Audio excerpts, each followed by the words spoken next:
test, 1, 2, 3. You started? Yep. Okay. Welcome, everybody. I'm Steve Simpson. I'm president of the Tech Club here. And Steve here, Gorman, he's our vice president, all right? And we appreciate you coming. We've been doing this, 4 or 5 years, maybe more. And I really enjoy it. We have a good time with it. And it's anything tech related. We used to be the Computer Club, but we changed the name because we decided that wasn't exactly what we did. So we've got a great speaker tonight, and Steve Penn. He'll be coming up to talk to you about home internet, how to secure it and everything. Who do we have new here tonight for the first time? Okay. Tell us, hang on. You mind passing the portable mic back to them? Special for you. Tell us your name and what brought you in. Don't tell me a Mercedes-Benz. Okay? My name is Frank King, and my wife brought me in. I'm Myrna King, and I saw something in the newsletter about this meeting, and I thought, well, that might be interesting. So Okay, I great. wanted to come. Great. What happened? It came apart. Yeah, hand it back to me, please. It's a bunch of monkey business is what it is. I thought I had it clipped right. Try this. Okay. And someone back here, right? Yes, tell us your name and, My name is Kathy Maru. okay, and tell us your interest for the group. I brought a list. All the things I don't know how to do. Okay, well, we only have till, I don't know how long, Steve. I usually go to 8 o'clock. We really have the room till 9 o'clock. Okay, so I'm sure Steve has maybe time at the end to do question and answers. I got a great team here, knowledgeable people. We can all help each other. We can all help each other. So anyway, thanks for coming. And at this point, I'll turn it over to Steve. I haven't done this in a long time, so pardon me if I go and once in a while. Been a Robeson resident for about 3.5 years. My whole background has been in technology since I've been out of high school, believe it or not, and working with everything from mainframes to PCs to minis, and never as well. Early on as a programmer, and then as a developer, and then got into the business side of it. So my experience with networking is self-taught and self-found. I make more mistakes than the average person, so I know how to fix things a little bit better than some. And I'm proud of the fact that I can make a lot of mistakes and usually get myself out of them. So it's kind of fun. The presentation today is going to be very, very I won't say superficial, but very, very high level. And that's because you can get into the weeds on these things really, really quickly, and I'm going to really try to avoid it.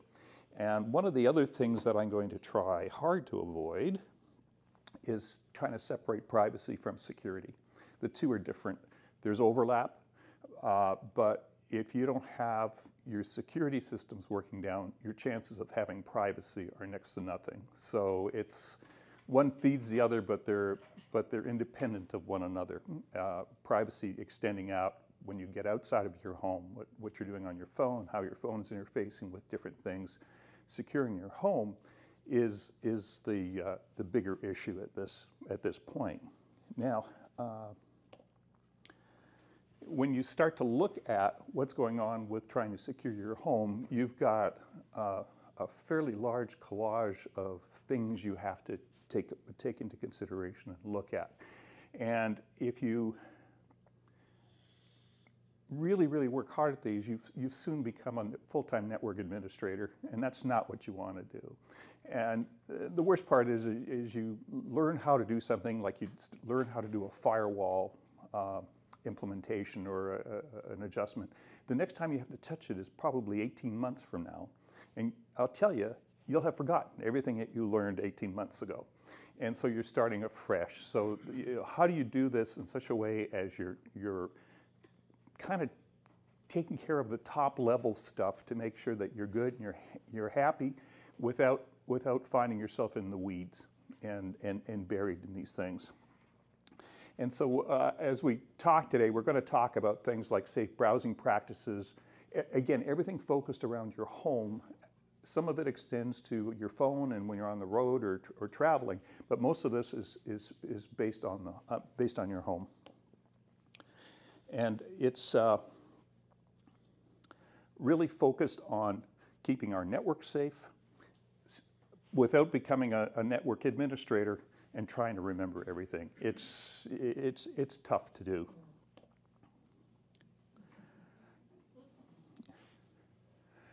When we start to look at the Fortress home, we have to look at the landscape of threats. What could happen, and how would it happen? How do you build defenses to that?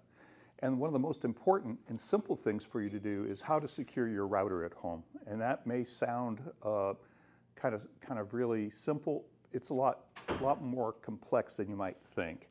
How to separate guest networks and what they call IoT, or Internet of Things, so your smart doorbells, your Alexa devices, your Google Home devices. How do you keep the two things from combining themselves on your network to keep one away from the other? We'll talk about the threats of that in a moment or two. Smart device security, phishing awareness.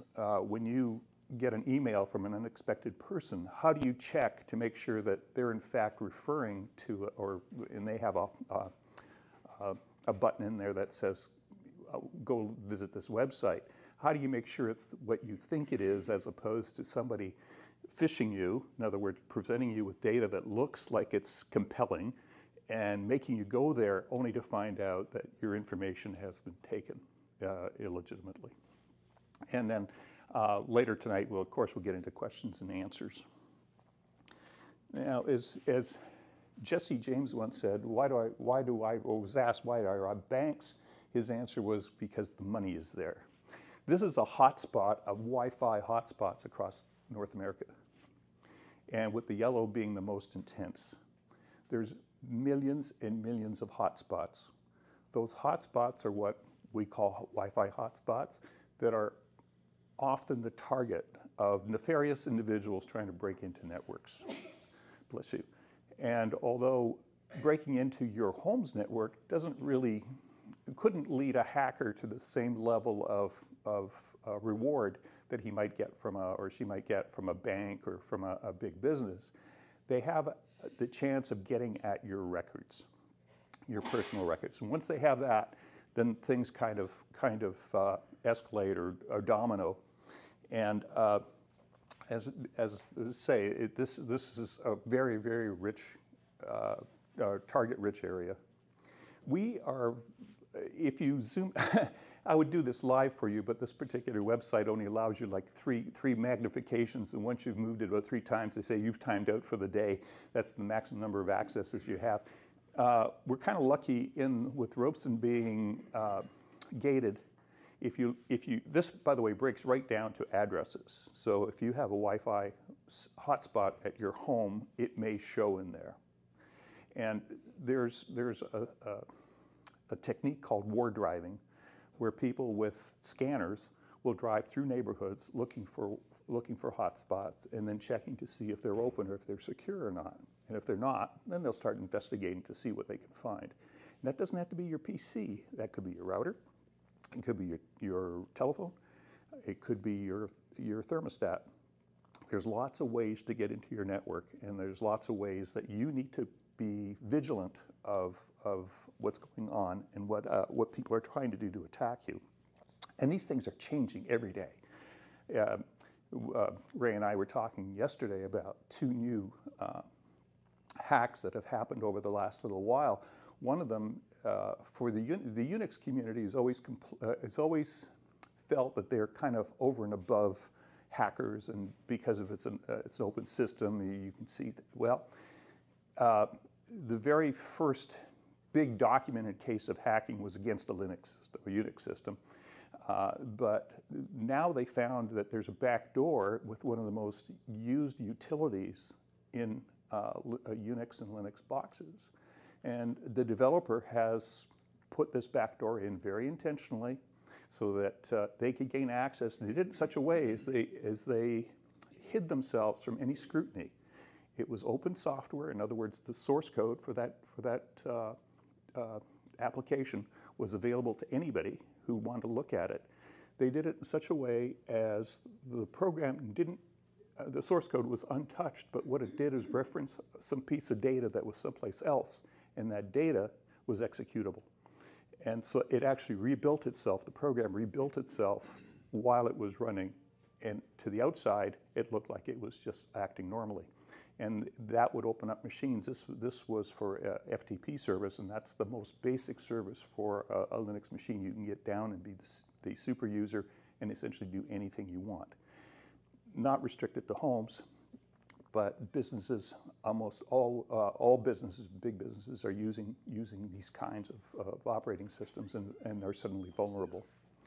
So I don't know what some of you might think, but I would guess that nowadays 25% of the cost of a piece of hardware is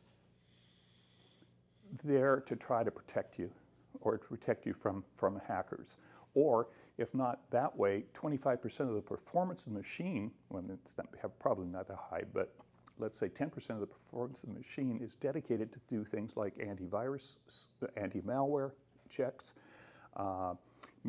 So all of these things are going on in your computer. You're paying for those cycles when you bought the machine, and they're not providing you any productivity or any enjoyment or any entertainment. They're doing nothing but trying to keep people out of your machine. And that's really frustrating and annoying, but it is what it is, right? So we have to try to deal with it as best we can. This is just Denton, and you can see how dense that heat map is. I was going to say, living within Robeson, because it's gated, fewer of these war drivers can come through the area. So if you would look at the Robeson area within this heat map, you would see probably only 1/10 as many hotspots as you would see at North Lake or some of the other places, because of the restricted number of people that could come through and scan and report those hotspots being there. Types of attacks that happen are things like malware, which is essentially a piece of software that's designed specifically to lure you to use it. And once you use it, it tries to get information from you. And if it can't get it from you directly, it might look through your files on your computer. Other pieces will monitor your keyboard, just keeping track of every key you press and reporting that back to somebody. They may not use it, but they've got it. And at some point in time, they can look at it and do what they want with it. Things like man-in-the-middle attacks, which you may hear of, and basically what it is, I have a hotspot that's sitting over there, a cellular hotspot, and it has a local Wi-Fi that I have set up in here. And if my computer or my phone is communicating with it, and it'd be typical of a Starbucks or something like that, where you have a hotspot and you have users throughout the facility. What these man-in-the-middle attacks are is somebody in that room would block the transmission between my phone and that modem and say, oh, I'm the modem now, or I'm the hotspot now, so pass everything you want to send there through me. And suddenly they have access to everything you're doing. And that's real hard to fix and check, but you have to be aware of it. So if you're ever in a Starbucks or any restaurant and you see somebody hunched over their computer, think twice about using anything sensitive close to them. Unsecured networks are probably the biggest thing. That heat map I showed you was, 21 million hotspots. If even 5% of those are not properly secured, they are open to anybody taking advantage of that. And then something called DNS poisoning, domain name system. Every time you type in a website, websites are the most typical, in your computer, that name, google.com, gets translated by not your computer, it gets routed through your router to a computer somewhere that says, oh, they're looking for google.com. here's what that address is, it's called an IP address, Internet Protocol address. Here's what it is, and that gives that packet of information then a specific place to go and request a website or a information or web page, and then it comes back and through. That process is a lot more difficult, or a lot more complex than I just said. But one of the things that happens that's really, really interesting is so DNS is necessary. Everybody uses it. Everybody has it. You have no choice, otherwise you wouldn't be able to find anything.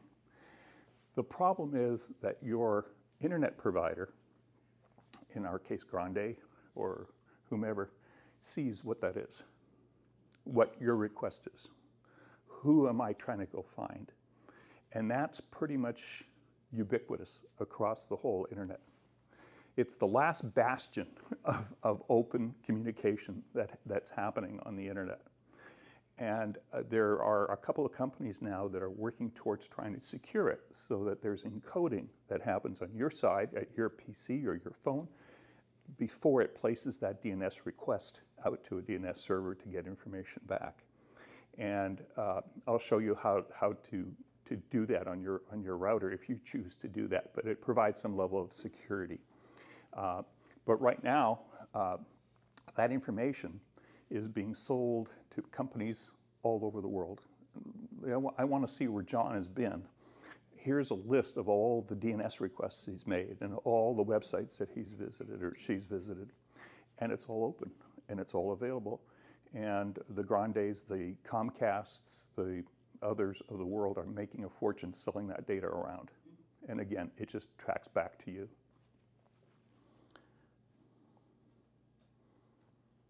Oh, and that's another thing. There's DNS poisoning where somebody finds out, or a piece of malware finds out what your DNS address is and changes it so that you start routing all your packets to them to see what's going on first. And that can happen really quickly. It's easy to check and keep an eye on, but unless you know to do it, it won't happen. The kind of things to look after or look out for on your home network is things like updating your modem software or firmware regularly. Now, I use the term modem kind of liberally. The device that you get from, in our case, Grande, can be a modem, called a modem. It could be a gateway, but really it's a combination of 3 different or 4 different devices. It's a modem.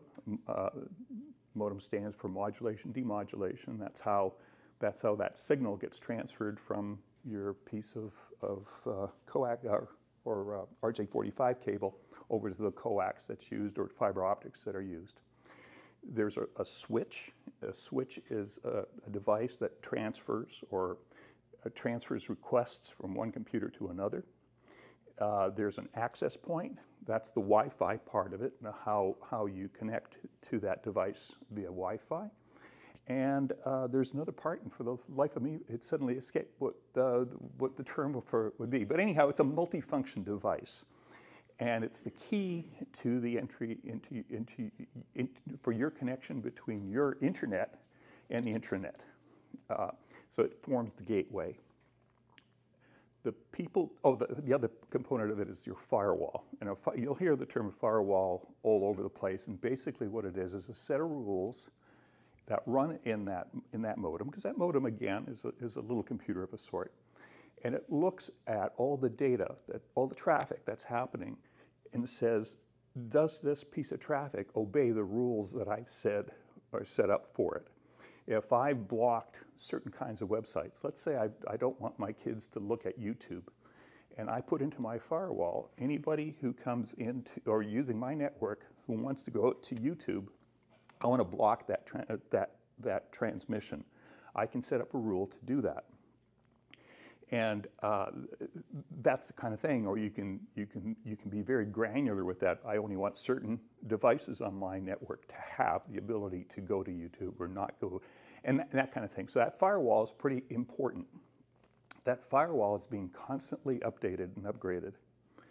And unless you do what they call firmware upgrades to those modems, that never gets updated. So if there's a vulnerability in their router and you don't do a firmware upgrade, you're going to leave that vulnerability open. And again, not to panic anybody, because you're probably not the target of 99% of hackers, right? But if you are, it can be really devastating. I almost hate to admit it. My son got hit by something that's, he lost $150,000. And for a young guy trying to raise a family, that's a lot of money. And the authorities do nothing. There's nothing they can do. I don't believe there's nothing they can't do, but they don't. And they choose not to get involved in those kinds of things, and you have to figure it out on your own. It's civil. So it can happen. Doesn't always happen, but be aware. So updating these things, I'll show you how to do that. Something very simple to do is use strong passwords. And in your home, if you write your password down and keep it in your desk, you're fine. If you do it at work, then it's probably not such a good idea. But make it complex, make it random. And if you can, something we cover a little later, is use a password manager. And what password managers are is essentially a piece of software that keeps track of what passwords are being used where. If I'm being asked to log into texasmedical.com, my username is X, my password is Y. I keep track of that, and it can keep, depending on what kind of password manager you use, that can be kept locally to your machine, so no one else knows. Or Google can manage it. Google has password managers, and they tend to tell you that they're secure and they don't share it with anybody. The Apple has them. And the good thing about using somebody like a Google or an Apple with this is that they're everywhere you are.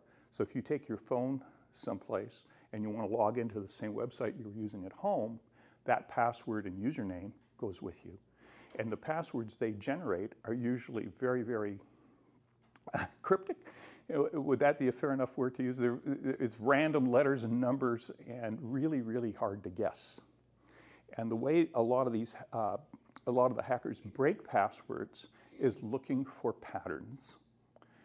It would be impossible. What they call brute forcing is if you have a computer and you can pump in every possible password you can imagine at some point in time, you may get in. So brute forcing is a methodology, but it's not a very effective one. With computing technology being what it is, they can take these lists of encrypted passwords that they get and then start to look for patterns. And once they identify one of the patterns and they can figure out, well, that symbol is an E, I can then figure out what everything else is. And they can backtrack it. But again, you and I are probably not the targets of this, but an ExxonMobil or Shell could very well be. And if you happen to have accounts or you happen to be an employee, your data may get compromised in that same way. So strong passwords are really encouraged. Again, in doing passwords too, be careful of using patterns. If you use combinations of things like a pet name followed by your street address with a plus sign and your eldest child's name, good passwords, long, a lot of random characters, throw some numbers in there and what have you, and then change that company name for every one you do, you've set up a pattern that can be recognized. And so again, the password managers randomize that whole thing and make it so much better and more secure. The trouble is, it's a pain in the butt because now you have to have that password manager running and current, and you have to log into it before you start anything.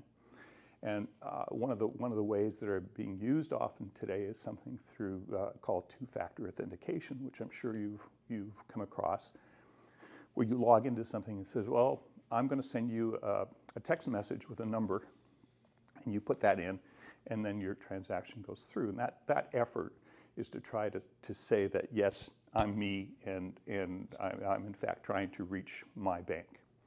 And the other way now, which is becoming a little more common, but again, a pain in the butt, is through authentication.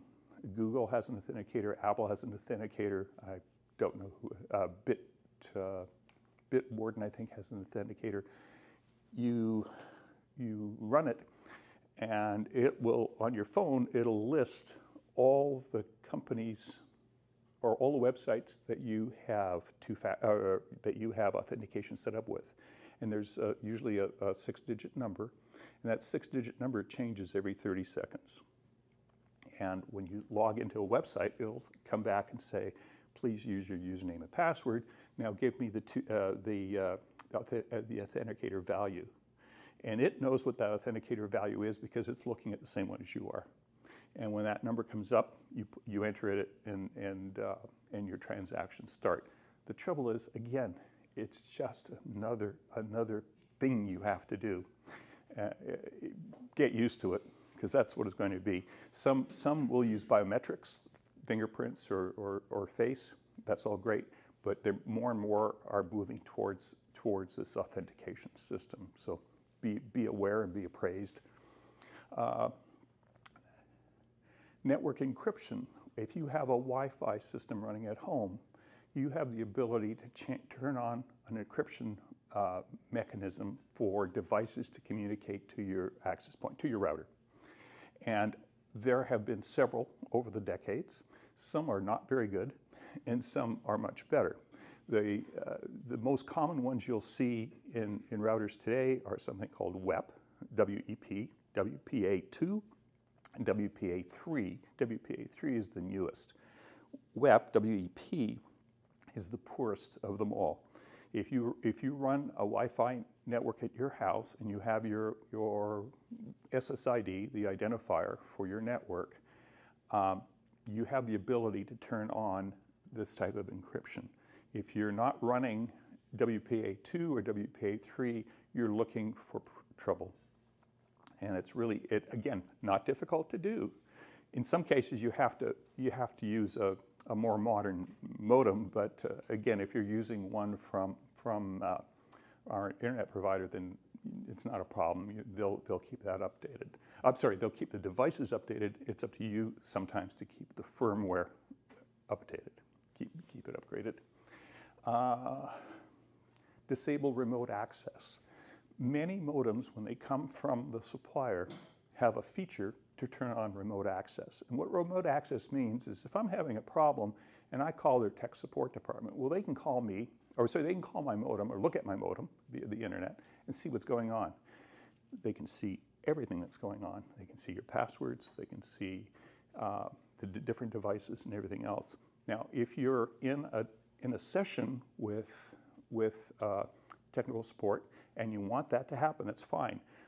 Turn it off when they're done, so that anybody that's just sort of surfing doesn't come around and see that you have that on and your modem responds. Okay, now I can start to try to throw passwords at it and see if I can get logged in. So again, easy feature to turn off. Make sure you turn it off. The other thing is something called firewall activation. Your router may have it, your PC or your Mac may have it. Turn it on. Generally, they come with a very broad set of rules that allow or disallow traffic to happen. That broad set of rules are a whole lot better than no rules. And with more sophisticated firewalls, you can get into, I think I cover it a little bit later, you can get into more and more sophistication of how you want to examine or look at the traffic that's happening. Something called deep packet inspection or penetration prevention are options that some of them have, where they'll recognize IP addresses, again, internet addresses of countries or companies or organizations that are known as hackers. And that firewall will prevent that data or that request from coming to you. So it gets rejected at your router. So easy to turn on. And you don't have to customize it unless you want to, but the defaults are usually pretty good. And again, if you're keeping your software upgraded and current, then those things are often being upgraded and brought to currency as well. IoT devices are probably one of the biggest subjects to hackers. I think you've probably read articles or seen articles where people have baby cameras set up in their house, and their neighbors, five or six doors down, suddenly start publishing pictures coming off of their baby cams, or your webcams, or your property cameras. All because the firewall rules were such that it allowed that data to go out everywhere.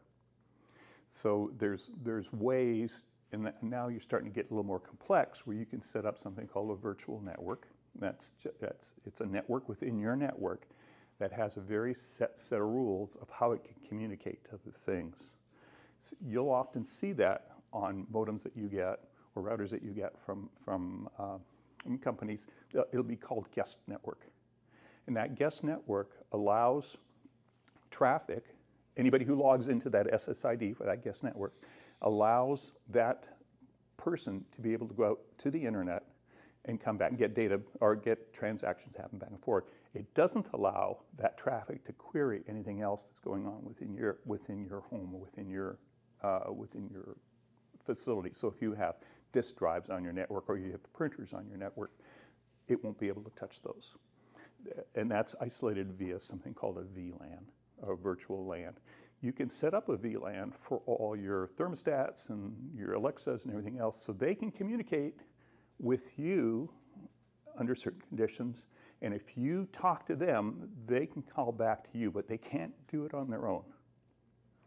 You have to initiate that conversation, and you do that through your app. You open up your Alexa app and say, turn on this light. It goes through that VLAN and the rules in that firewall allow it to go through and the activity to happen, and then it comes back and does what it does. Again, it gets a little more complex, and if we at some point in time want to get together and have a workshop to do some of these things, we can do that. But much too complex to get into at this moment. And education and awareness. And how do you do that? Keep reading newspapers and reading articles, trying to stay current. It's tough. Or hire your 13-year-old grandson, who will probably have better access to some of the stuff than the rest of us.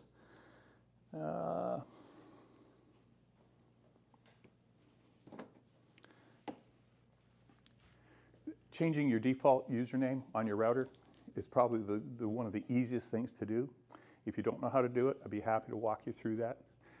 Again, WPA2 at a minimum for encryption, disable remote access, keep your firmware router firmware updated, enable SPI, IDS, and IPS if available, acronyms or initials. What it is identity, intrusion detection prevention, and intrusion prevention and servicing. Again, most of the routers that you get don't have those features. They may have something called deep packet inspections, which is part of the SPI protocol. Turn those on. It causes overhead, so there's more work required by that router, and sometimes that means you're not talking at a gigabit speed to Grande anymore. You're talking at 750 megabits per second because your router is spending extra time doing that, but it's protecting you. Disable WPS. WPS is the utility on routers that allow you to press a button on the side of the router, then take a new device like a phone and say, I want a WPS attached, and it attaches automatically to my network. Well, in order to be able for WPS to work, it has to have a default password that it can initiate.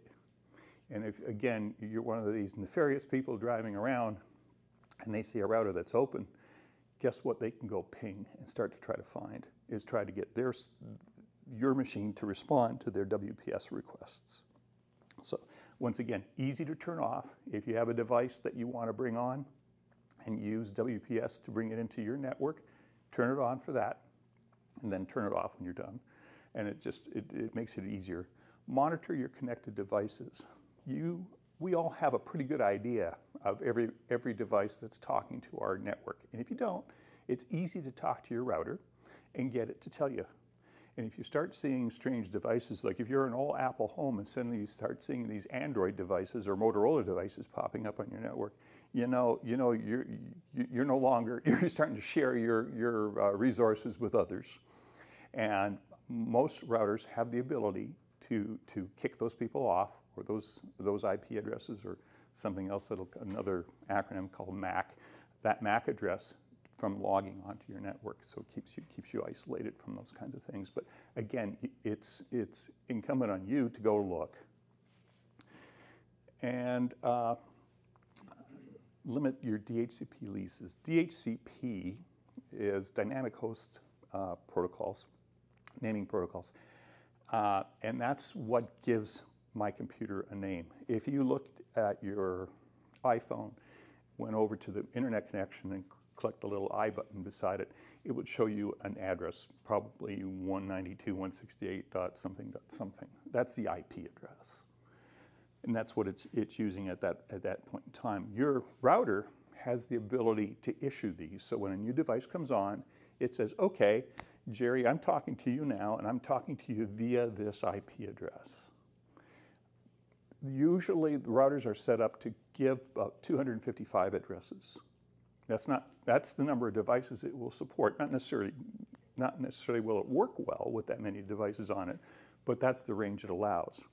If you know that at home you have 20 devices that may be talking to my router, I can set that DHCP range to 25. So I'm giving you 5 extra spares, and if you go over that, it's going to reject you or reject the connection.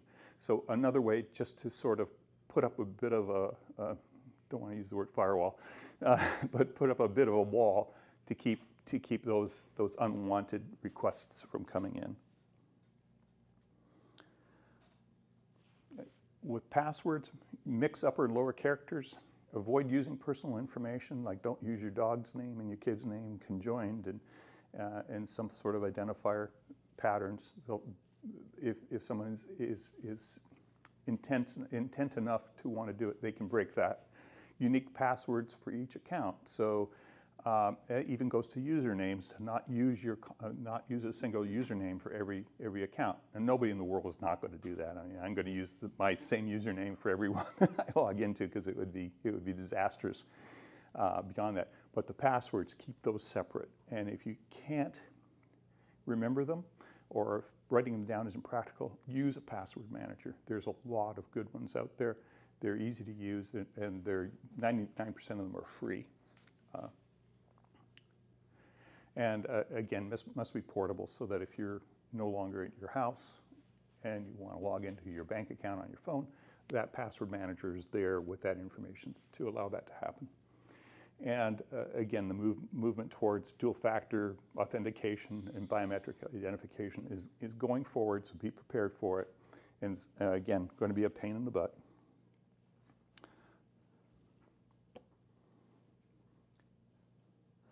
Guest networks, if you enable them, they are typically very, very limited in what they can see on your main network.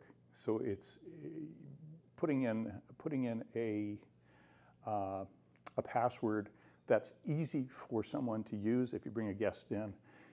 And I know it's kind of an odd thing, but even if you have good friends coming in, if you give them your main password, their phone doesn't forget it. So from that point on, everywhere they go, your SSID and the password to your network internet connection are public, essentially. Any other device can query it and see, is it there? And these things were created essentially to make it convenient for you. Unfortunately, again, those less honest have learned to take advantage of that. So it's really good to activate your guest network at home, put a separate password available for it. And if you have friends come over and they want to use your Wi-Fi, give them that password to that SSID. And that keeps you isolated. Again, most of these guest networks are isolated from your main network, so you can't make that hop. That firewall is protecting you between the two components.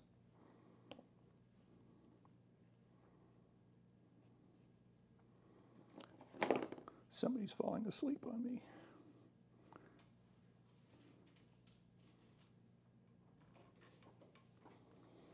When you're going through email or messages, be aware and be prepared for phishing. And in the way we conduct business today, most of us, we're open to so much of it. We're constantly getting packages from Amazon or messages or packages from USPS or FedEx. It's real easy for somebody to publish on a web page that looks, or send you an email message with FedEx logos and what have you, that says, your package is arriving late. Please call to confirm that we'll deliver it to you. All we'll need is your username and your password and your social security number, just to confirm it's you. And guess what? It's not them. And it's real easy to import those images into an email to make it look legitimate. And there's ways to tell. A little more complex. You can look at the address that message is going back to, and if it doesn't make sense, then it's probably a scam. And again, these people have gotten very, very clever. You may be responding to an email from Eaton.com, and they'll have registered a website with the number 1 in front of it, so oneeaton.com. And guess what? It's totally legitimate, but it's not going to that company that I was trying to get to. It's going to that scam artist. So treat unsolicited emails and messages with caution. And again, there's a bunch of people in here if you don't know, can tell you how to look at the URL, the address that's being used in order to at least guess as to whether or not it's a legitimate request or not. Is there a way to block those? Yeah, there's always a way. The problem is, how do you differentiate the ones that are just slightly off from what you would expect? And it's real hard. Unless it's a known address. Once again, some of the more sophisticated routers and firewalls have these deep packet inspection systems, so it will come around. They have a list of addresses that are known to phish, and so if they see that IP address coming in, they'll reject it before it even gets to your computer. There's another little device that you can build. It costs you about $50 called it's a Raspberry Pi, which is a little computer, but the application is called Pi-hole. And what it does is, we were talking about DNS, it looks at these DNS addresses, requests you have, and anytime it recognizes a DNS request coming back to be known to be coming from a scammer or pure advertising, it'll reject it. So on your screen, you'll see a bunch of black, empty areas, and Pi-hole has just said, I don't want to see you, because I know you're coming from an advertising company. And again, if you want to see it, that's fine. You can turn it off and just let it all pass, but you can filter it to some degree. The other stuff, the scam stuff, real tough to do. They generally come in now either via email or text. Right. And there's very little way to prevent those from coming.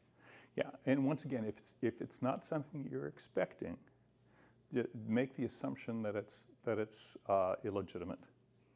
And if I get phone calls from numbers that I'm not sure of, I'll go to Google and I'll search for that phone number. And again, the onus ends up being on you, and you have to take the extra time to do it. But it's how you separate yourself from some of this. And most of these things, again, Google is very good, or at least there's websites out there that are searchable via Google that track a lot of this information. But it's, again, up to you to go and look. And verify website authenticity. If anything is asking you for personal information, once again, looking at the URL is one way to look at it. And again, we can show you how to do that. That's usually that line that sits at the top of your browser that says HTTPS ... something. That's the URL. And you can look for inconsistencies in that or something that doesn't look normal. Talking about that, there's basically two ways that web pages communicate. One is, and they're both through this HTTP protocol. One has an S at the end of it. S is for secure. And what that means is that there's encryption that's happening between your web browser and that service provider. That means your packet, your request has been encrypted, sent to that device, or that service. That service encrypts it again and sends it back to you. HTTP is open and doesn't have any encryption or anything else, so that could be coming from anywhere. In order to have the S, you have to go and it's a whole series of certifications, things called SSL and TSL. And there's registration bodies out there that will register your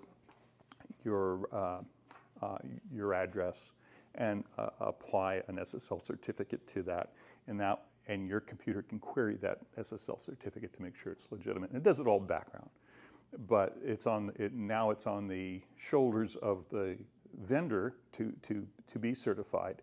It's your responsibility to make sure it's HTTPS as opposed to just HTTP.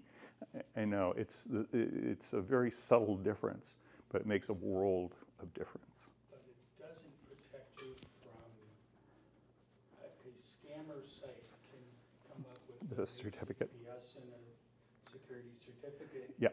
And you still go into the wrong one. Yeah. Because you didn't pay careful.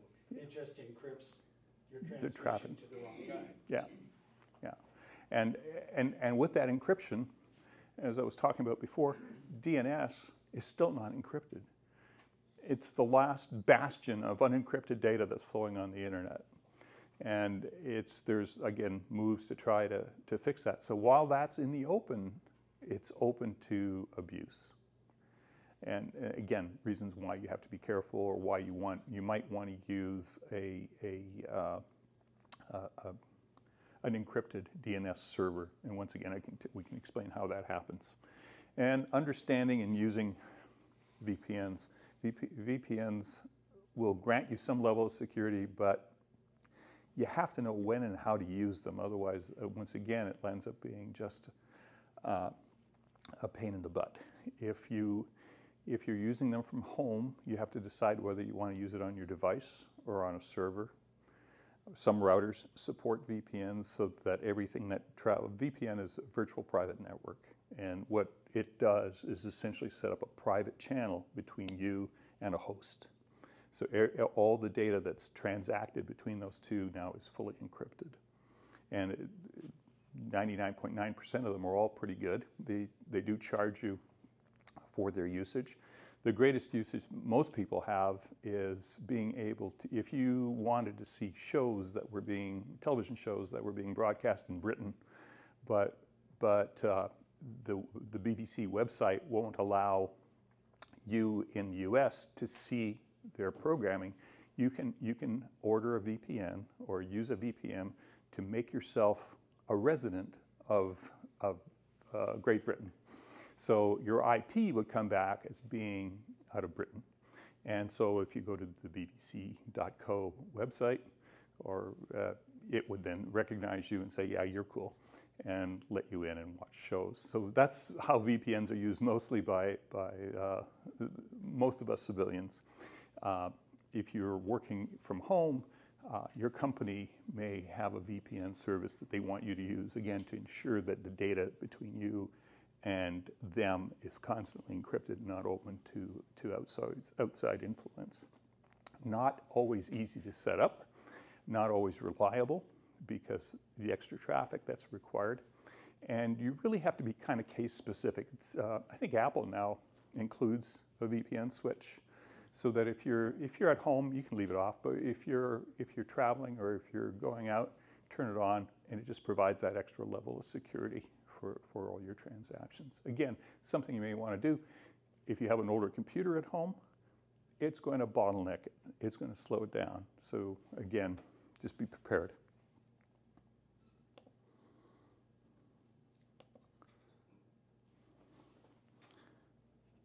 I had this down pretty good at one point.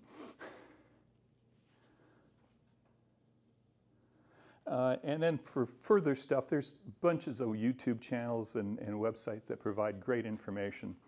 And the challenge is doing it in such a way that it's understandable by you. And some of the references I can give you is Dave's Garage.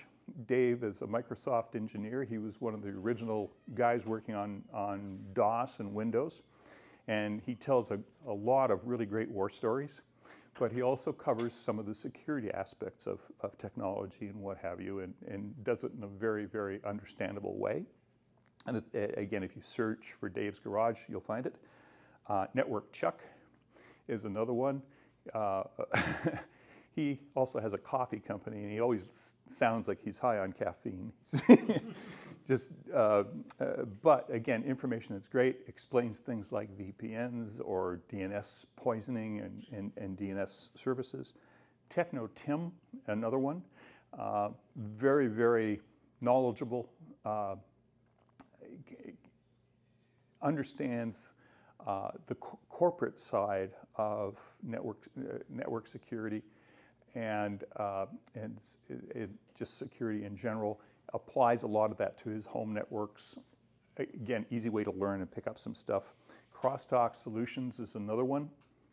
And I can't remember the gentleman's name who runs that, but he has a small business and home internet company on the West Coast. And so he's running into a lot of the same problems that you and I run into, except that he's doing it for small businesses. So some of the equipment that he talks about is a little more sophisticated, but nonetheless, they still do the same kinds of things. So great information. And NMTV is something I found very recently, hosted by a lady by the name of Naomi Rockwell. And she has been on a bent, how would you describe her, Ray? She's kind of conspiracy oriented.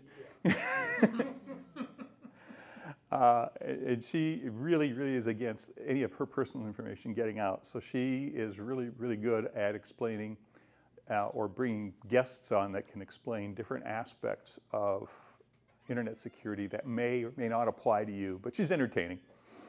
And that's all I have for you. If you have questions, I'm more than happy to address that which I might, but I'm just an old guy, so I don't remember very well. So if I sign on to my guest network, I immediately get a pop-up warning me that it's an unsecured network. Right. Is it not secure? If it requires a password to get in it, why am I getting that? This is at home? Yes, this is at home. On what kind of router is it? Do you know? It's a Linksys dual band 2.4. I can't answer that. I don't know. My guess is it's because it's a guest network. That means you're not secure between other users on that network. But that would be my guess. You might have a password on it, but you haven't enabled WPA encryption. Okay. Very good. Yeah, and again, don't want WEP. If your router doesn't provide you, your Linksys doesn't provide you with WPA 2 or 3, it's time to upgrade it. And not upgrade it firmware, upgrade it, replace it. Okay. Sir? Hacking, of course, covers a plethora of things. How about hacking password managers? It's great if you write all your passwords down and keep them in the desk drawer, but if you're using a password manager, can that be hacked, or have they been hacked, or when will they be hacked? That's probably closer to the question. I think the only one I know of for sure that has been is a company called OnePass. There's Bitwarden, again, Google, Apple. Yeah. Yeah, so it depends on how they're structured as well. If somebody breaks into one aspect of an enterprise, that doesn't mean they get all the data. They don't always have your data connected to all your individual data elements. They may have some here, some on another server, and so they would have to be able to make those leaps in order to get there. Well, that's the same thing with the cloud. Yeah, Data's spread across different. can. Yeah, but if you have an account on Google Drive, that data is in one spot. I mean, it may be distributed, but the image is in one spot. So if you can work through to get your Google Drive password or your Google account password, you can see the whole thing. These guys that are doing things like password managers will intentionally split that data up and not make it easily connected. I always had an idea, if you wanted to have a privacy company, is you would have somebody's name, let's say Ray Davis. Ray is in one database, Davis is in another base in Brazil, his address is in another database in Switzerland. So if anybody ever wanted to hack it, they'd have to do that. If a police department wanted to get the information, they would have to get court orders from all those different countries in order to be able to get that data back. Which would, if you were trying to keep yourself thinking. But password managers, the companies that are doing it, their livelihood depends on it being secure. So they're expending a lot of effort to try to make sure that the stuff is current, that they're keeping up with something called zero-day bugs. So as soon as they hear about it, they're fixing it because they just have too much to lose. It can happen, but it's not as risky. There's a difference though between the companies themselves that make password managers that have been hacked, because like I used 1Password, have for years. I highly recommend it. But your vault, which is the container for your stuff, is encrypted such that they have made it very clear that if I lose my password, they can't get it back. They cannot, because it is so thoroughly encrypted. Somebody could grab that data vault, but they can't get at that. But hacking into them and getting, their customer lists and stuff like that are not stored in the same encrypted fashion. Yeah. But It's perfect. you had made the comment that the password managers seem to be an extra lot of work. I highly. Oh, I recommend them as well, but you have to be prepared for the extra thing. No? I mean, once you know how to use them, it's just, I have over 600 passwords in my password manager. Not to mention, I have credit cards and all that, so I can click. And at least with 1Password, for example, I have a stored copy on all my iOS devices, but it's also stored on their secure servers. Right. So I have it everywhere, all the time. And once you learn to use one and keep, it's just no more difficult than logging into any website. And, I use Bitwarden, and Bitwarden is again very, very secure. The first thing it asks you every time it boots up is for your master password. Well, my master password is 128 characters long, and there's no way that I'm going to remember it. So I keep it stored someplace. So I have to cut and paste it and put it in. If I do something and it disconnects itself for a second, the next thing it pops up and says, "What's your master password?" You have to be prepared for some extra overhead, I think is. I know with 1Password, it only asks you once you go to a site that wants to log in Right. somewhere. And once you've logged in on that session on your computer, it's good for the whole time. And then if you leave it running in the background all the time, every week or something, it times out. Yeah. But you don't, every time you start up, it Yeah. doesn't ask. Bitwarden does. When you use a password manager, I really am coming from zero on this, Uh-huh. okay? Does it create the password, or Yes. It creates the, It can. Yeah, that's the more correct answer. should you let it do that? Yes. Yes. Okay, so then when you go on, you, like you said, you have this 28 letter key to get in there. Once. Once a day or once every time? Once every session, yeah. So if I reboot my machine, I would have to put it in again after it reboots. If, as Ray says, if it times out after 18 hours or 20 hours, you would have to put it in again. And what it's trying to do is keep stray eyes off of your passwords. Sure. But When you go to a site and that requires a login and a password, assuming you've already set it up, you just click and it pops up, populates it all. And you just click and it populates the password field for you. And- When you don't have an account there and you put it in and you could basically, you create it and say, yeah, I want to create an account for this site. Here's my username, give me a password, and it fills it out. And then when you click, it just fills it into the site, just like you had typed it manually. And then from then on, it remembers it. Like I said, I have over 600 passwords and I don't know any of them. Yeah.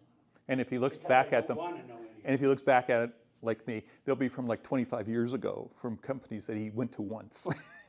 So what happens if that company goes out of business or something The happens to password that? management company. Yeah, It's still stored locally on Yeah. your machine, Yeah, and so it's- you can log in and get to it on your machine. And you can see them on your own machine. If you enter your master password and what have you, you can query what the current passwords It's like are. any software you've got, it'll continue to work. It doesn't have to talk to, but server. if they went out of business, I'm sure they would warn you beforehand.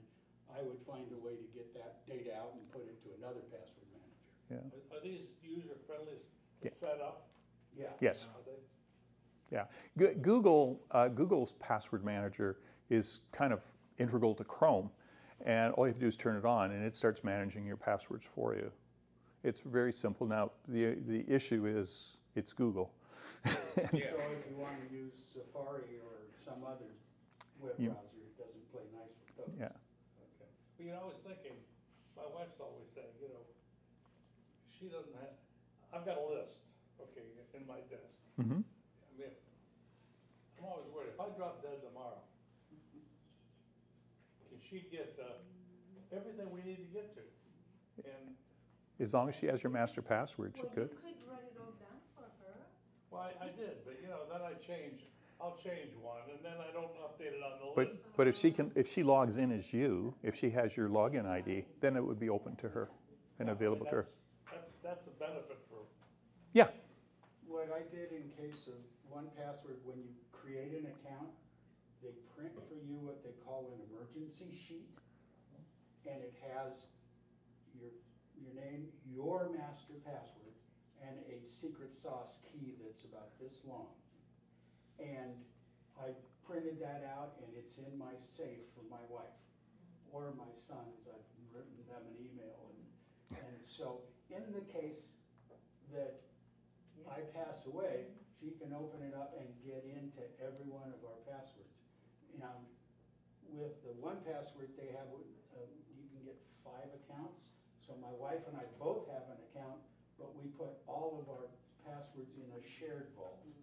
So she always has access to mine, I always have access to her, and our sister-in-law is in our same shared account, and my son.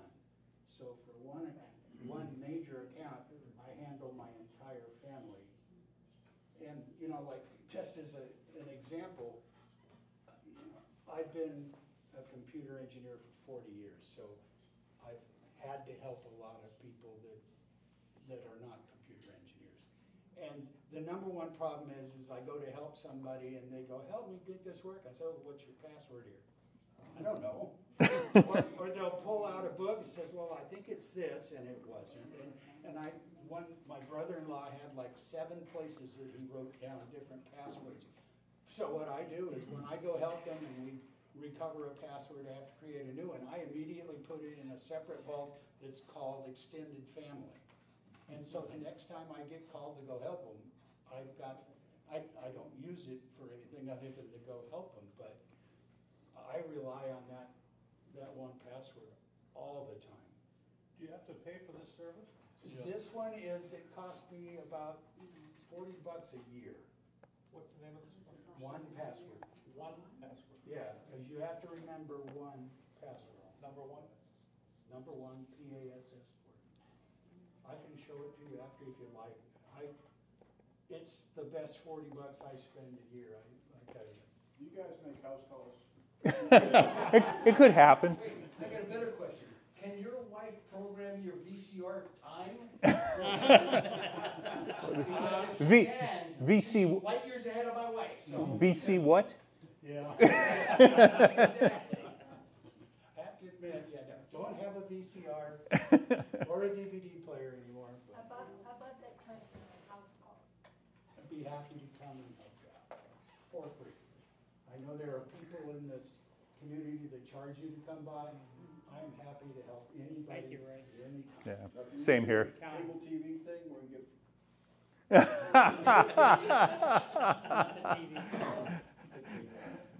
Steve is the expert for cutting the I cable. don't make house calls. I'll pay. I don't make house calls. Well, How's that free For all of my version? smart devices I have, how much of a concern is, I don't know if they have a Is free that- version. It's a concern. The It's fact that we're it's in a restricted company community, that you have to pay. it's a lot safer. One of them has it. It's It's a limited If they get a number. known vulnerability. They might, you And know, they it's get into certainly one possible. thing. I guess the question I've got for you in that regard is, Through that one thing. a lot of this outside attack, you know, is gonna get into your system, like your cameras. They gotta be like sitting out there on the street, or can they do this from like China? It depends. It depends. Okay. First they have to penetrate your network. Because see, you know, as you say, because this is a fairly secure community, you don't generally have people just driving around. Right. I'm not too worried about somebody sitting out in front of the house trying to log on to my network. Yeah. But I am worried about somebody potentially coming through the internet. Right. Attempting it. And- And that is indeed a risk. Yeah. And so and again, that's where firewalls Yeah. come in. And the more sophisticated router you use, now when I say router, I don't mean your modem. I don't mean the device that you get from Grande. You can put another device between the Grande modem and turn off its Wi-Fi features and everything else, and get a more sophisticated router to sit behind that and do those kinds of things, and we'll typically do it in a much more sophisticated way. Well, now I've got my own router modem, Mhm. but the risk there is they can see what kind of modem that is, and there's fairly standard passwords on those. Right. Yeah. Which is something we want to That's why change. you need You wanna to change change that those? password. And your cameras have passwords as well that are default. You know, Yeah. So you wanna go in and change your cameras, your doorbells, those default passwords are known by people that wanna get into things.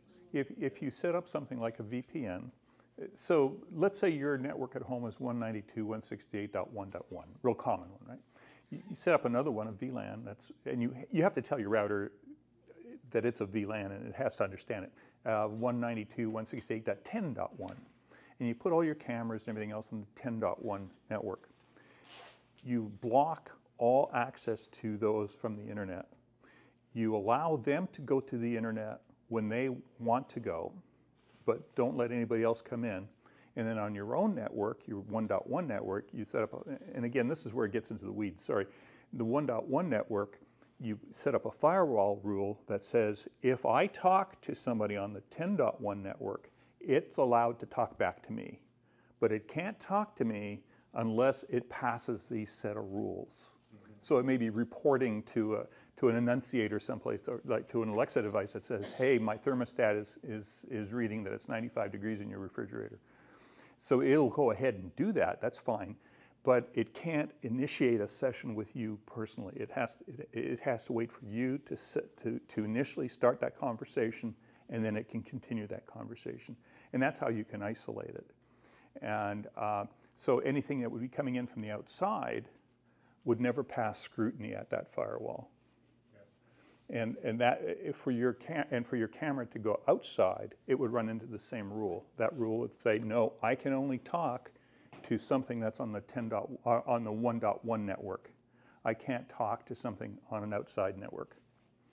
And fortunately, the internet community has set up rules already. Certain IP ranges can only be used for internal networks. Only certain ones can be used for outside networks. So it's easier for you to set up a firewall that says, if something is within this IP range, then I know it's not legitimate because it shouldn't be coming from the network, from outside.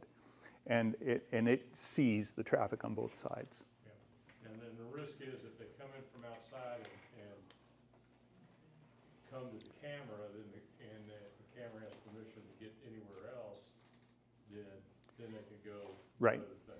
But if your firewall rule says my camera can't talk to me unless I talk to it first, then it's preventing it from coming into your PCs or your Macs or storage. There's a solution for everything. Unfortunately, it comes with, do you want to become a network administrator?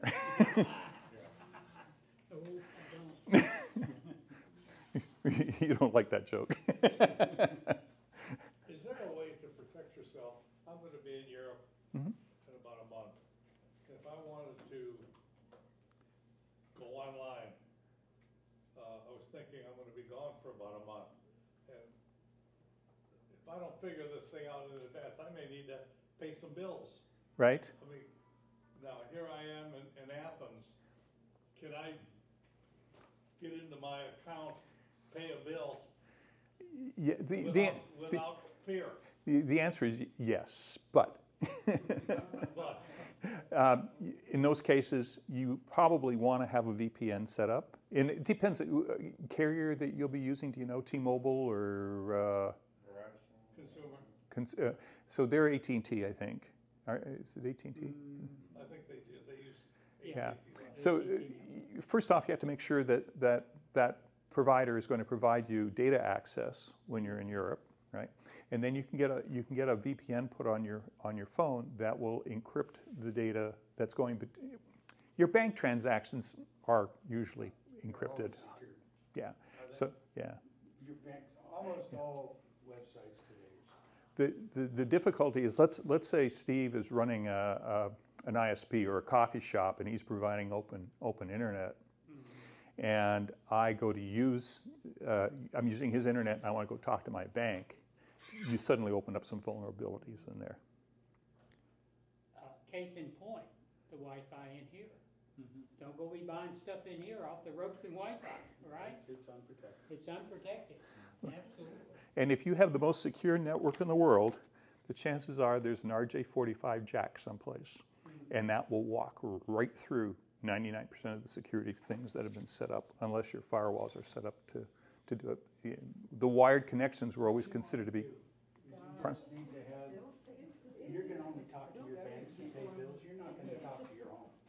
Yeah, if you want. So all you need is to have a data plan that allows you to talk in the country that you're in. Whether you have to buy another data plan there, that's gone. And making sure you're using Or whether HTTPS. your current one allows roaming. Mobile phones are Yeah. pretty much If you wanted to talk to your network at home, let's say you had some disk drives at home in a data store, then that's where, again, vulnerabilities open, and then you do things like VPN servers, and you use a VPN client, and you can communicate to your machine through a private tunnel, so that's secure. But that's not what you're really doing. You're just trying. Want to use the internet while Yeah. you're not here. Yeah. Yeah, you should That's be. easy. Yeah, it's safe. You just need a data plan that allows you to do it. I can do that, but I just want to make sure it would be safe. Yeah. Yeah. And again, monitor, right? So you do some transactions, check your bank account later to see if those transactions were in fact the ones that you put through. don't want to use an unprotected Wi-Fi at some Right. coffee shop. Yeah, that's why it's always easier to get a data plan that you can use on your phone. You're not reliant on a foreign Wi-Fi connection. That's right. When I mean foreign, I mean not yours.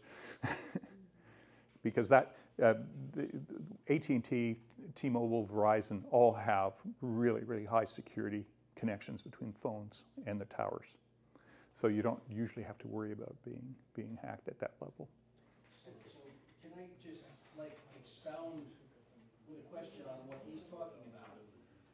What I've noticed is that my phone shows me my full signal from my data, and from my plan, my phone plan. It also shows me that I've got Wi-Fi connection.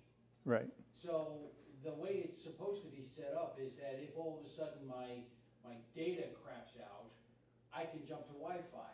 If he's someplace where all of a sudden he's not getting coverage, he might be jumping over to Wi-Fi and not necessarily realize it. So he should shut his Wi-Fi Right. off, right? That's a good idea. You generally don't jump though unless you've requested to go to a network. Because that network will ask you to log in, right? Well, your That's phone will ask assuming you to he's not connect. sitting in the local Starbucks in Greece. Yeah, but usually you still have to select that network and that SSID for that network, and it'll come back and ask you for a password. The password may be blank, but you have to do that initial request. And that's why I was saying earlier, don't give guests, even your friends, your personal SSID, because when they go to that Starbucks, that one of the things that your phone will do is look for that SSID because it wants to find things it knows, and that becomes broadcast. If you have logged in to that network, Right, you'll jump to that and you'll know jump to it. Right. You can go into your settings and delete that network. Correct. Yeah. Or Or like you said, turn it off. or turn it off. That only becomes a real issue is if you've already used that network such that your phone knows it. Right, right. So key to him that if he happens to go ahead and use somebody else's network or whatever, to just shut that Yeah. thing off, or else he could just jump to the network and wouldn't necessarily know. The chances are much higher that your credit card will be skimmed somewhere, and they'll use your credit card information than your phone. Chip, credit card, Yeah, tap and go. been there. I mean, when you talk about all the stuff that you could possibly try to protect and all valid stuff, just with all the people I've had to help over the years, the big ones are phishing attacks now. I get at least one a day, sometimes 4 Yeah. or 5 a day. And they come in text messages now, they come in emails now. The emails are getting much better looking, and you have to know how to look, because Yeah. most of especially the emails, when you have what's called an HTML email, it can be nicely formatted. A link that takes you somewhere can say one thing, but underneath the link is totally different. And it can take you to a completely different site than you think you're going. So I never click on a link in an email. You just don't want to do it. If you know you need to go to wellsfargo.com, you go to wellsfargo.com directly, or even better, and I know a lot of people don't want to use apps. The apps prevent you from fumble fingering a website address because they are built with the correct address that they need to go to in the app. One of the ways that a lot of scammers get around is, like he said, they put a number 1 or something else in front or behind the name of where you want to go, and you can't believe they'll make a website that looks just like Wells Fargo, but it was one Wells Fargo or exclamation Wells. So using an app will always protect you if it's a valid app from a valid company.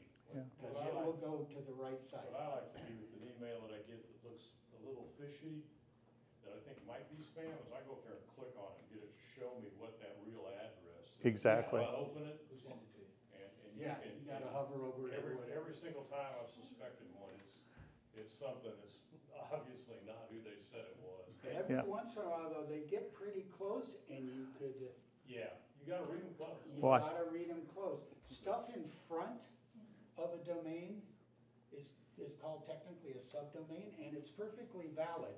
You can have something like login.wellsfargo.com, and that's Wells Fargo.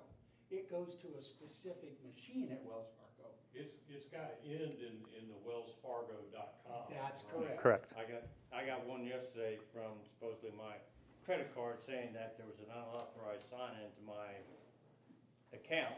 And you go to their email address and it's a Gmail account. Yeah. So, a question, is there a preferred way of getting rid of that email? You just delete it, or you put it in junk, or is there some? I delete, I delete it completely and then Just delete immediately it? go to trash and delete it. dump your trash, yeah.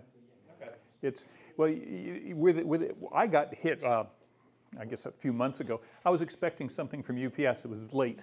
And I get a phishing message saying your UPS shipment is here, call us. And I clicked, I stopped, I didn't go any farther than that, but then I realized it was a phishing, but it just, timing-wise, it lined up with what I was expecting. And so the moment that happened, my guard was totally dropped, and I just became potentially a total victim. And throw out enough stuff out there, you'll find somebody that's in that same situation. So you just had to be vigilant. How many people are trying to rip you off? Yeah. Yeah, have to be constantly vigilant. I'm sorry? How do you verify if that email is not correct by going up to the browser, you say? Uh-huh. Doesn't help an email. It wouldn't help an email, but let's, Okay.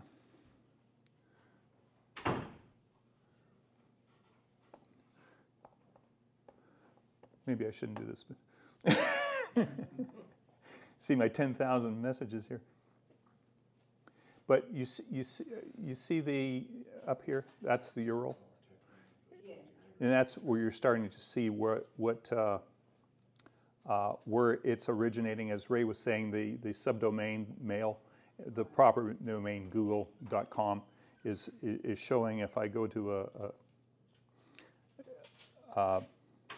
one of these and it is trying to send me off to another site, down on the bottom side, you can see the URL that it's trying to address, and decide whether or not it's something that you want to go see or. Go up to the sender and see who the sender is.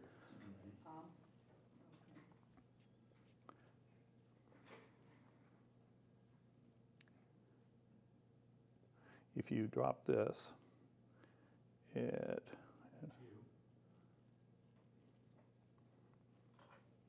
but it's been too long since I've done this, Ray. Well, it's right there after the WSJ on the name. Oh, their address, yeah. Yeah. You want to look at their address.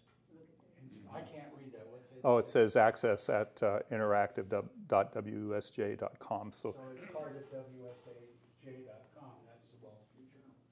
But if that said it was somebody from Gmail or whatever. But you may not see that shown the way that's there. Generally, mine just you had can click changed. and hold it. I had to hold on to it, Yeah. and it pulls up a window and it gives me the whole email Yeah. address.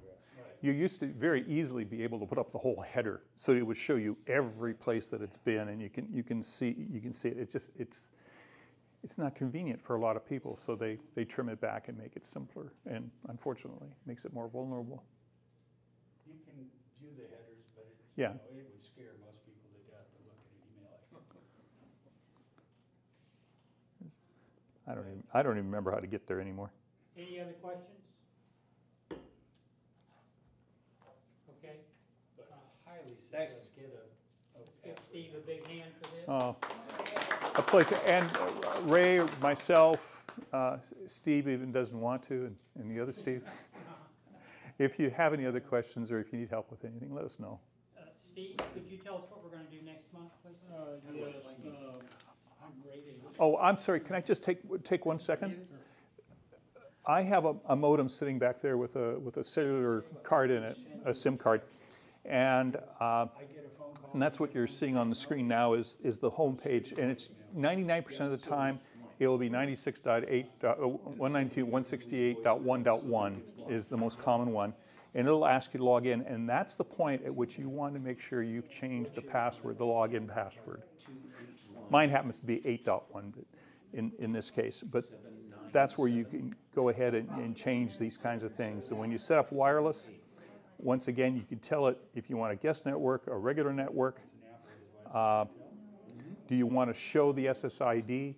All of these things are all configurable and can help your system to be a little more secure. And with that. Okay, Steve. Okay, so next month, my wife, who is a lot smarter than I am, she's a former CIO at the Federal Reserve Bank in Dallas. She's going to come in, and Steve did a great job tonight. She's going to go off in a slightly different direction and how not to be a cyber victim and how to save travels on the internet. So, just a continuation of this. She's got a lot of real world experience, and the Federal Reserve is real hung up on security for some reason. Okay. So, see you over here next month. Great. Thank her.